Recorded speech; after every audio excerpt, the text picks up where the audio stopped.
Parce qu'au final, l'objectif poursuivi, c'est pas la croissance, c'est la prospérité, c'est le bien-être de nos compatriotes, évidemment. Donc la question de la répartition est fondamentale.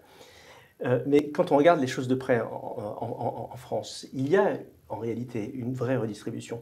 Quand vous prenez les 10% des Français qui gagnent le plus, par rapport aux 10% des Français qui gagnent le moins, avant la redistribution, c'est-à-dire avant notamment les impôts, l'écart de salaire est de 1 à 23.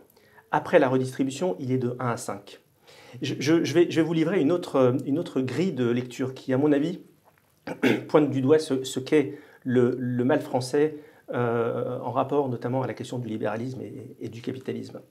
Parce que finalement, ça crée une lutte des classes qui en réalité est purement factice.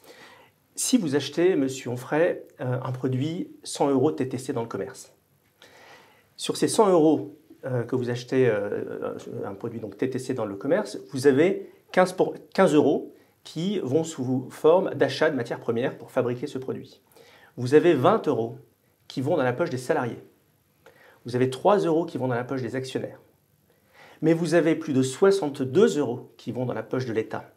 Et donc, en réalité, le clivage qui est faussement entretenu, qui consiste à dire qu'il y a d'un côté les salariés et d'un autre côté les actionnaires et que finalement les deux doivent se regarder en chien de faïence, c'est, je pense, un mauvais combat. La réalité, c'est que... Alors là, encore une fois, j'insiste sur le fait que le capitalisme prédateur, nous devons, et nous sommes d'accord là-dessus, le condamner. Mais le vrai sujet qui mine aujourd'hui, qui pèse dans notre pays, ce n'est pas l'opposition entre le salarié et l'actionnaire. Nous avons besoin d'actionnaires en France et nous avons évidemment besoin de salariés. Mais c'est cet État qui pèse 62%, 62 € sur ce produit vendu 100 € dans le commerce et qui oppresse tout le monde et qui en réalité se délecte du fait que nous nous regardions tous en chien de faïence, que le salarié défie son patron, que le patron soit dans une atmosphère un petit peu inconfortable, parce que ça nous empêche tous de regarder dans la bonne direction, qui est encore une fois cet État léviathan qui pompe tout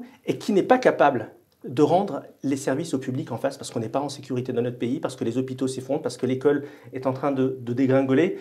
Tout cela, malgré le travail d'ailleurs des agents de la fonction publique qui font ce qu'ils peuvent. C'est ça aujourd'hui le mal français qui va bien au-delà de la question du capitalisme et du libéralisme en tant que tel.